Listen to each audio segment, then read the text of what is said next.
Good morning students. जैसे कि मैंने आपको कल बताया था कि हम आज बात करेंगे मेडिसिनल प्लांट के बारे में। तो आज का टॉपिक जो रहेगा हमारा वो होगा औषधीय पौधों के बारे में। सबसे पहले इसका थोड़ा सा जो है जानकारी ले लेते हैं कि औषधीय पौधे क्या होते हैं और क्या इनका महत्व है। तो प्राचीन समय से ही मनुष्य अलग अलग तरह की बीमारियों को कंट्रोल में लाने के लिए औषधीय पौधों का जो है इस्तेमाल करता रहा है। तो प्राचीन समय में क्या होता था कि जब जो है विज्ञान ने इतना प्रगति नहीं की थी और लोग इतनी बीमारियों के बारे में नहीं जानते थे, उस समय जो भी प्रॉब्लम्स रहती थी, जो भी रोग रहते थे, उनका इलाज जो है पौधों से ही किया जाता था। और प्राचीन इतिहास को देखें तो चाइना में लगभग 4000 BC से पहले के रिकॉर्ड औषधीय पौधों के बारे में जानकारी मिलती है। इसी तरह से जो है ग्रीक, इजिप्ट के लोगों ने भी पौधों का प्रयोग औषधियों के रूप में किया है। और एरिस्टोटल, थियोफेस्टस और ने अपनी जो बुक्स लिखी हैं हिस्टोरिया डी प्लांटेरम में भी औषधीय पौधों के बारे में बताया था। और कई शताब्दियों तक जो है डायस्कोरिडिस नामक पुस्तक में किए गए पौधों के वर्णन को आदर्श माना गया। और भारत में जो प्रसिद्ध वैज्ञानिक चरक और शोत्रुत के नाम से आज भी भारत में इतिहास में जो है इनको जानता है। और इन्होंने भी कई औषधीय पौधों का वर्णन किया है। भारत के दक्षिण पूर्व हिमालय भागों, नीलगिरी की पहाड़ियों में पाए जाने वाले औषधीय पौधों को विशेष रूप से जो है औषधीय पौधों का दर्जा मिला हुआ है। भारत में जो है प्राचीन समय से जो है औषधियों के रूप में पेड़ पौधों के भागों का इस्तेमाल होता चला आ रहा है। और ये जो औषधीय मेडिसिनल प्लांट हैं ये पहाड़ी क्षेत्रों में जो है अपनी नेचुरल कंडीशन में उगते हुए पाए जाते हैं। और कुछ पौधों को जैसे जैसे जानकारी मिलती जाती है वैज्ञानिकों को और वो उन पौधों के महत्व को समझते हैं तो उनको आर्टिफिशियल यानी कि कृत्रिम माध्यम में भी उगाना शुरू कर देते हैं। इस तरह से औषधीय पौधों के ऊपर जो है रिसर्च हुई है, उनके क्षेत्र में जो है कई यूनिवर्सिटीज़ की स्थापना हुई है जो कि औषधीय अनुसंधान यानी कि ड्रग रिसर्च सेंटर, फार्माकोलॉजिकल, फार्माकोग्नोस्टिक और थेरेप्यूटिक विषयों के अनुसंधान किए जा रहे हैं। दार्जिलिंग और उत्तराखंड के रानीखेत में इन अनुसंधान केंद्रों पर मेडिसिनल हर्बेरिया के ऊपर काम किए जा रहे हैं। और जो है वैज्ञानिक कई प्रकार की औषधियों से प्राप्त होने वाले ड्रग्स, उनकी संरचना और उन पर अन्य महत्वपूर्ण कार्य कर रहे हैं। भारत में औषधियों का रूप में पौधों का प्रयोग बहुत ही प्राचीन है। ये तो सिर्फ साइंस की बात है, लेकिन अगर आप हमारे धार्मिक पुस्तकों में भी देखें तो प्राचीन रामायण में भी हनुमान जी के द्वारा संजीवनी बूटी लाने का वर्णन हमको मिलता है। तो संजीवनी बूटी क्या थी? एक मेडिसिनल प्लांट था और उसके अंदर इतने गुण थे कि वो मृत व्यक्ति को भी जीवित करने की क्षमता रखती थी। अब आते हैं इनके कलेक्शन और प्रिपरेशन पर। तो औषधि पौधों जिन स्पीसीज से प्राप्त होते हैं उनमें विशेष प्रकार के ड्रग्स पाए जाते हैं। और ये पौधे अधिकांश जो है वे जंगली प्रकार के होते हैं। ये अपने नेचुरल वातावरण में ही उगते हुए पाए जाते हैं, यानी कि ये अपने लिए प्राकृतिक अवस्था ही में उनका चयन किया जाता है। अगर हम उनकी नेचुरल कंडीशन को बदल देंगे तो उनके अंदर उपस्थित ड्रग्स की संरचना भी बदल सकती है। इसलिए इस प्रकार के पौधों को उनकी नेचुरल वातावरण में ही उगने देना चाहिए, क्योंकि यदि भूल से किन्हीं और अन्य वनस्पतियों का चयन कर लिया जाता है तो हानि हो सकती है। यानी कि पौधों की जानकारी, जो लोग इस क्षेत्र में काम कर रहे हैं उनको पौधे की जानकारी पर्याप्त मात्रा में होनी चाहिए। कई बार कुछ पौधों की संरचना, आकार, रंग आदि देखने पर एक जैसे प्रतीत होते हैं, लेकिन उनमें भिन्नताएं होती हैं। अगर इस तरह से कुछ गलत पौधों का चुनाव कर लिया जाए तो नुकसान हो सकता है। और इन पौधों के बारे में यह भी जानकारी रखनी चाहिए कि औषधि पौधे किस ऋतु में सबसे अधिक उगते हैं या उनमें पाए जाने वाले ड्रग्स किस ऋतु में सबसे अधिक प्रभावशाली होते हैं। तो पौधों के जो है अलग अलग भागों से अलग अलग प्रकार की औषधियाँ बनाई जाती हैं। तो किस भाग पौधे के किस पौधे के कौन से भाग को प्रयोग करना है, ये जानकारी भी होनी चाहिए। और इसके संबंध में कुछ नियम बनाए गए हैं, इनका पालन करना चाहिए। जैसे कि पहला क्या है कि औषधीय पौधों के लिए मूल एवं कंदों का चयन उस समय करना चाहिए जब पौधे की वेजिटेटिव ग्रोथ समाप्त हो जाती है, क्योंकि इस समय से पहले मूल एवं कंदों का एकत्रित करने से क्या होता है कि वो सूख जाते हैं। तो ये जानकारी होनी चाहिए कि पौधों में जब जड़ या राइजोम इकट्ठे करने हो तो तभी जब पौधे की वेजिटेटिव ग्रोथ समाप्त हो जाए। और जिन पौधों की छालों का इस्तेमाल किया जाता है तो उनको कब करना चाहिए, एनुअल ग्रोथ से पहले, यानी कि स्प्रिंग सीजन में इकट्ठा करना चाहिए। और ज़्यादा तो नहीं है, इतना ही बहुत है। इसके बाद है पौधों की विभिन्न औषधीय पद्धतियों में उपयोग। तो संसार में अलग अलग प्रकार के रोगों के लिए पौधों के अलग अलग भागों से औषधियाँ प्राप्त की जाती हैं। और जो है विश्व की सभी चिकित्सक पद्धतियों में पौधों से जो है विभिन्न प्रकार की औषधियाँ निकाली जाती हैं। ऐसा माना जाता है कि विश्व की लगभग 80% जनसंख्या जड़ी बूटियों से प्राप्त होने वाली औषधियों का प्रयोग करती है। और ऐसा देखा गया है कि नई खोजों के आधार पर जो है इन औषधियों को प्राप्त करके उनका प्रयोग किया जा रहा है, जो मनुष्य स्वास्थ्य के लिए जो है लाभदायक भी हैं और हानिकारक भी सिद्ध हो रही हैं। पुरानी चिकित्सा पद्धतियों के अनुसार फिर मनुष्य ने आयुर्वेदिक, यूनानी, होम्योपैथी को अपनाया है, जिससे अधिकतम पौधों के विभिन्न भागों की जड़ी बूटियों के रूप में एक्सट्रैक्ट के रूप में औषधियों की तरह प्रयोग में लाया जाता है। ठीक, तो आधुनिक वैज्ञानिक क्या करते हैं कि औषधियों के प्रभाव उनकी संरचना पर महत्वपूर्ण कार्य कर रहे हैं और पौधे के किस भाग से कौन सी औषधि प्राप्त होती है इसको जो है 8 भागों में बांटा गया है, क्योंकि पौधे के सभी हिस्से से औषधियाँ प्राप्त नहीं होती। कुछ विशिष्ट पौधों के विशिष्ट भागों से औषधियों को प्राप्त किया जाता है। कुछ पौधों की जड़ें इस्तेमाल की जाती हैं, जबकि कुछ पौधों के तने। तो यहाँ पे दे रखा है 8, जैसे ड्रग ऑब्टेन फ्रॉम रूट्स यानी कि जड़ों से प्राप्त होने वाली, और भूमिगत तनों से प्राप्त होने वाली औषधियाँ, छाल के रूप में प्राप्त होने वाली औषधियाँ, तने और काष्ठ से प्राप्त होने वाली, पत्तियों से प्राप्त होने वाली, पुष्पों से प्राप्त होने वाली औषधियाँ, फलों से प्राप्त होने वाली और बीजों से प्राप्त होने वाली। तो यानी कि आपने देखा कि पौधे के अलग अलग भाग औषधि के रूप में प्रयोग में लाए जाते हैं। पौधे को संपूर्ण भाग को औषधि के रूप में प्रयोग में नहीं लाया जाता, लेकिन कुछ पौधे ऐसे होते हैं जिनका संपूर्ण भाग ही औषधियों के रूप में प्रयोग में जो है लाया जा सकता है। अब हम जानेंगे कि पौधे के किस भाग से कौन सी औषधि प्राप्त होती है।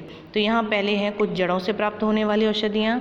इसमें सबसे पहले आता है सर्पगंधा।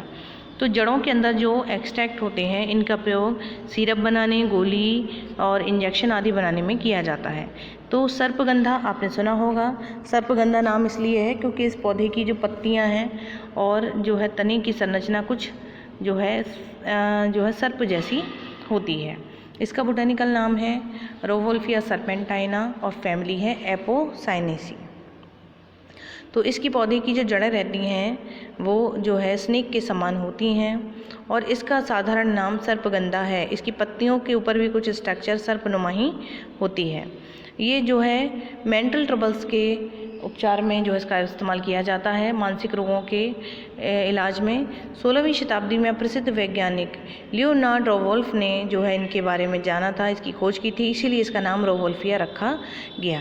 ये भारत के हिमालय क्षेत्रों में, उत्तर प्रदेश के पहाड़ी क्षेत्रों में, सिक्किम और असम में जो है पाई जाती हैं। इसके अलावा बंगाल, वेस्ट बंगाल, बिहार आदि में भी जो है इनको उगाया जाता है।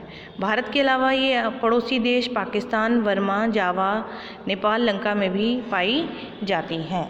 तो इस पौधे की जो है क्या गुण है कि रोवोल्फिया सर्पेंटाइना का पौधा लगभग आधा मीटर ऊंचा झाड़ीनुमा होता है।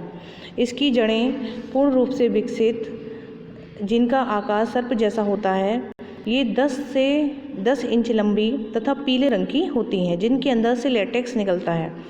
इससे जो है एपोसाइनेसी फैमिली का ये गुण होता है कि इनमें, इनके तनों में या रूट्स में किसी न किसी भाग में लेटेक्स जैसे, दूधिया लेटेक्स जैसे पदार्थ निकलते हैं। तो इसमें जो है जड़ों से निकलता है। पत्तियां कुछ भाले के आकार की, स्मूथ और जो है चक्रों में अरेंज रहती हैं। पुष्पक्रम साइमोस टाइप का है और फूलों का रंग सफ़ेद या गुलाबी प्रकार का होता है। फ्लावरिंग की प्रोसेस अप्रैल से नवंबर तक के बीच में होती है। इसके बाद है सोर्स ऑफ ड्रग, यानी कि इससे प्राप्त होने वाला ड्रग कहाँ से प्राप्त होता है, क्योंकि ये इसकी जड़ काफ़ी इम्पोर्टेंट है, तो इसके जो इससे औषधि प्राप्त होती है वो जड़ से मिलती है। तो देखिए जड़ जो है, सूखी हुई जड़ों की छाल काफ़ी महत्वपूर्ण मानी जाती है। 2 या 3 वर्ष पुराने पौधे को ज़मीन से निकालकर उसकी जड़ों को अलग कर लिया जाता है और फिर इनको सुखा लिया जाता है और सूखी हुई जड़ों के पाउडर बनाकर औषधि के रूप में प्रयोग में लाया जाता है। इसकी जड़ों में काफ़ी अल्कलॉइड्स होते हैं जिनसे रेसर पीन बनाई जाती है और रेसर पीन जो है एक काफ़ी महत्वपूर्ण औषधि है। इसका इस्तेमाल जो है मानसिक रोगों के लिए तथा अन्य रोगों के लिए किया जाता है। इसके अलावा रेसर पीन की स्ट्रक्चर यहाँ दे रखी है। तो इसका उपयोग किन औषधि पौधों के लिए, किन डिसीज़ में किया जाता है, क्या महत्व है इसका, कि एक तो ये कि ये ब्लड प्रेशर को कम करने में काम में आती है। इसके अलावा जो है जो तनाव से संबंधित रोग हैं, डिप्रेशन से संबंधित रोगों में इसका इलाज किया जाता है, इससे जो है इलाज किया जाता है। इसके अलावा ये मैडनेस तथा नींद आने के उपचार के लिए भी इसका इस्तेमाल किया जाता है, यानी कि जिन लोगों को पागलपन की शिकायत होती है उसको, और जिन लोगों को नींद नहीं आती, नींद आने वाली गोलियां इनसे बनाई जाती हैं। और इसका रस, पत्तियों का रस जो है आँखों की डिसीज़ के लिए उपयोग में लाए जाते हैं। और इसके अलावा इसकी जड़ों का सत्व इंटेस्टाइन से संबंधित जो है रोगों में और पेट में पाए जाने वाले कीड़ों को मारने के लिए किया जाता है। तो ये तो हो गया सर्पेंटाइना के बारे में, रोवोल्फिया सर्पेंटाइना। इसके बाद आते हैं हम नेक्स्ट डिसीज़ पे, नेक्स्ट जो है वो गया है पौधों की छाल से प्राप्त होने वाली औषधियाँ। छाल से पे ये चीज़ें नहीं लिखनी हमको, ये छोड़ रहे हैं हम सभी का वर्णन नहीं करेंगे, कुछ विशेष ले रहे हैं हम। ये भी जो है छाल से प्राप्त होने वाली क्या है, ये कोनेन है। कोनेन के बारे में आप सभी ने सुना है। कोनेन सिनकोना ऑफिसिनेल्स जो है फैमिली रूबिएसी का मेंबर है और ये पौधा साउथ अमेरिका का जो है मूल निवासी है, लेकिन अब ये भारत में भी बहुत अधिक मात्रा में उगाया जाता है। साथ में भारत से लगे हुए पड़ोसी देश लंका, जावा आदि में भी जो है इनको उगाया जाता है। भारत में इसकी खेती दार्जिलिंग, असम, उटकमंड, नीलगिरी, सिक्किम, सतपुड़ा तथा दक्षिण भारत में की जाती है। इसके वृक्षों की छाल जो है ली जाती है, छाल से प्राप्त होने वाली औषधि है। इसकी छाल में लगभग 30 टाइप्स के अल्कलॉइड्स पाए जाते हैं जो कि विशेष औषधीय महत्व वाले होते हैं। इनका स्वाद काफ़ी कड़वा होता है। सिनकोना इसलिए भी महत्वपूर्ण है क्योंकि इससे जो है मलेरिया के बुखार से संबंधित जो है दवा क्विनोन बनाई जाती है। क्विनोन आपने सुना होगा, तो ये जो है काफ़ी अचूक दवा है मलेरिया की। सिनकोना की अन्य जातियाँ भी हैं जिनसे भी कई प्रकार की जो है मेडिसिन बनाई जाती है। इसके बाद आते हैं हम तने तथा काष्ठ से प्राप्त होने वाली औषधियाँ, यानी कि जो तने से मिलती हैं। सबसे पहले है एफेड्रिन का नाम, ये एफेड्रा से प्राप्त होती है। एफेड्रा आपने फर्स्ट ईयर में पढ़ा था। एफेड्रा जिरार्डियाना, फैमिली है नीटिसी। एफेड्रा जो है एक जिम्नोस्पर्मिक प्लांट है और इससे जो है एफेड्रिन नामक औषधि निकाली जाती है। इसका प्रयोग खांसी, जुखाम आदि में किया जाता है। दूसरा बहुत ज़्यादा नहीं है, थोड़ा थोड़ा सा ही दे रखा है। सैंडल, चंदन पे आते हैं। बोटेनिकल नेम है सैंडलम एल्बम, फैमिली है सैंडलेसी। चंदन आप सभी ने सुना है। चंदन की लकड़ी बहुत ही महत्वपूर्ण होती है, इससे तेल भी निकाला जाता है और कई मेडिसिन भी बनाई जाती हैं। ज़्यादा डिटेल में यहाँ नहीं दे रखा है, थोड़ा थोड़ा ही दिया है इनके बारे में। तीसरा है गूगल, इसको बोलते हैं कॉमीफेरा मुकुल और फैमिली है बर्सरेसी। इसकी झाड़ियाँ साउथ इंडिया के जो है आंध्र प्रदेश, तमिलनाडु, कर्नाटक तथा केरला क्षेत्रों में पाई जाती हैं। इसमें पौधे से एक गोंद बाहर निकलता है, आपने देखे होंगे पौधों से गोंद बाहर निकलते हुए, जो कि तरल एवं पीले रंग का होता है। सूखने के बाद ये काले रंग में बदल जाता है। इसको गूगल कहते हैं। मूर्छा आने पर और एम्बेलमिंग में जो है इसका प्रयोग किया जाता है, ठीक। और इसके अलावा ये राजस्थान, मैसूर, सिंध तथा बलूचिस्तान की सूखी चट्टानों पर भी पाया जाता है। गूगल जो है देशी औषधि के रूप में प्रयोग किया जाता है। इसे भूख बढ़ाने, पाचक शक्ति को प्रबल करने तथा WBC की जो है वृद्धि करने के लिए भी इसका इस्तेमाल किया जाता है। इसके अलावा जो है गूगल का प्रयोग ये काफ़ी कफोत्सारक होती है और जो है ऐसा कहा जाता है कि इससे गर्भाशय उद्दीपित होता है और इसका प्रयोग कमज़ोर दांतों, मसूड़ों, पायरिया, गले में व्रण होने पर भी किया जाता है। इससे कई प्रकार से इसको जो है प्रयोग में लाया जाता है। आपने अक्सर सुना होगा धूप बत्ती, अगरबत्ती आदि में भी गूगल का प्रयोग किया जाता है। तो धूप बत्ती, अगरबत्ती जलाने पर जो है ये एक एंटीबायोटिक सी तरह काम करती है। नेक्स्ट है पत्तियों से प्राप्त होने वाली ड्रग्स। तो पत्तियों से जो औषधियाँ बनाई जाती हैं उसमें सबसे पहले आता है घी क्वार। इसे बोलते हैं एलो। आपने एलोवेरा सुना होगा, उसी का जो है हिंदी नाम है घी क्वार। इसका बॉटेनिकल नेम है एलोबार बेंडेस और फैमिली है लिलिएसी। तो इसकी जो है पत्तियों को सुखाए गए रस पर पड़ा है। इसको जो है औषधि के रूप में प्रयोग में लाया जाता है। इसमें जो है ग्लाइकोसाइड्स पाए जाते हैं जिन्हें एलोइन कहते हैं। इसमें जो है रेचक शुद्धिकरण गुण पाए जाते हैं, यानी कि ये पेट को ठीक करने के काम में आता है। ये पुराने से पुराने कॉन्स्टिपेशन के रोगियों के द्वारा प्रयोग में लाया जाता है, ठीक कर देता है। और जो है इसका रस जो है स्प्लीन, आँख आदि के रोगों में तथा त्वचा से संबंधित रोगों में इसका प्रयोग किया जाता है।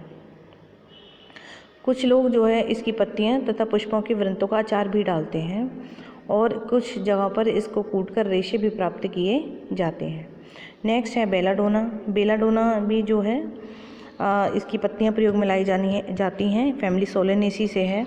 इसकी जड़ों में एल्कलॉइड्स से पेस्ट बनाए जाते हैं जिनका उपयोग शरीर दर्द के उपचार में किया जाता है। इसके अलावा इससे दमा एवं खांसी रोग में भी इसको दिया जाता है।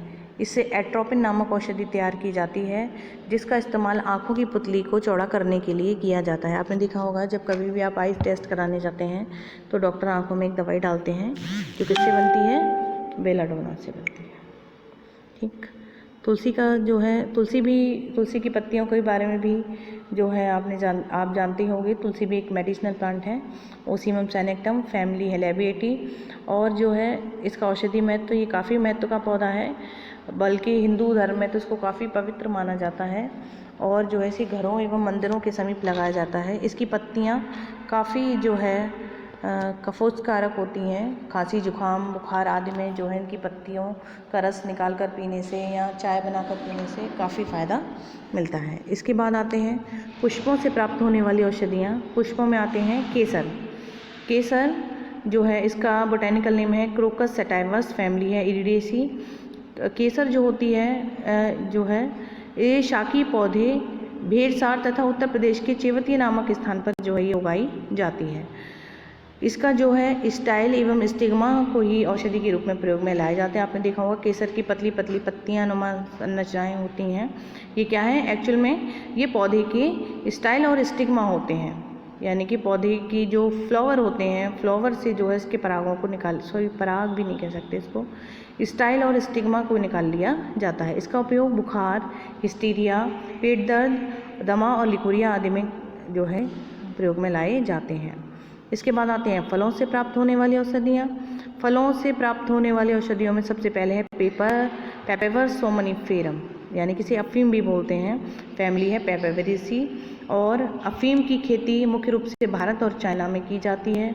जिसका पौधा आप देख सकते हैं, इस पे इस तरह के छोटे फ्रूट जो है लगते हैं, गोल फल इस तरह के। इससे एक लेटेक्स निकलता है जिससे अफीम बनाई जाती है। तो अफीम के फल जो होते हैं उनमें क्या करते हैं, चीरा लगाकर उनको छोड़ देते हैं जिससे लेटेक्स बाहर निकलने लगता है और फिर इस लेटेक्स को जो है इकट्ठा कर लिया जाता है। भारत और अफ्रीका में जो है भारत, चाइना और अफ्रीका हलवा किस्में बोई जाती हैं, यानी कि इसकी किस्में है एक अफ्रीका हलवा। इसको व्यापारिक स्तर पर जो है उगाया जाता है। इसमें कई प्रकार के एल्कलॉइड्स होते हैं। इसको औषधियों की तरह प्रयोग में लाया जाता है और इससे जो है मॉर्फिन, कोडीन, नार्कोटीन आदि भी जो है महत्वपूर्ण होते हैं जो कि इसी के लेटेक्स से बनाए जाते हैं। इसका उपयोग क्या है कि इसको जो है पेन किलर के रूप में इस्तेमाल किया जाता है और जो है नींद आने की दवाइयाँ इससे बनाई जाती हैं और कुछ लोग क्या करते हैं कि इसका गैरकानूनी तरीके से प्रयोग नशीले पदार्थों के रूप में भी करते हैं, जो कि काफ़ी खतरनाक होता है। इसके बाद आते हैं बीजों से प्राप्त होने वाली औषधियाँ। अब बीजों से प्राप्त होने वाली औषधियों में है नक्स वोमिका। इसका बोटेनिकल नेम है स्ट्राइकनस नक्स वोमिका, फैमिली है लोगेनिएसी। ये पौधा जो है, इसका नाम स्ट्राइकनस नक्स वोमिका जो है, जो कि कोचीन भारत के साउथ में पाए जाने वाला एक स्टेट जो है राजधानी है, और लंका ऑस्ट्रेलिया में अधिकतर ही पाए जाते हैं। इसके बीज में 2 एल्कलॉइड्स पाए जाते हैं, जो है स्ट्रक्नीन और ब्रूसीन। ये बहुत अधिक प्रभावशाली होते हैं। इनका उपयोग गैस्ट्रिक जूस, इसके प्रयोग से क्या होता है, गैस्ट्रिक जूस यानी कि पाचन से संबंधित रोगों में ये काम में लाई जाती है। इसके प्रभाव से नर्वस सिस्टम पर इफ़ेक्ट पड़ता है। तो जो व्यक्ति जो दिमागी कार्य अधिक करते हैं, यानी कि उनको दिमाग की थकान अधिक होती है, तब इन औषधियों का प्रयोग किया जाता है। तो हमारी मेडिसिनल जो है मेडिसिन वाले प्लांट्स के टॉपिक में इतना ही। इसके बाद जो है हम कुछ पेटो प्लांट्स के बारे में आपको बताएंगे। आज के टॉपिक में इतना है।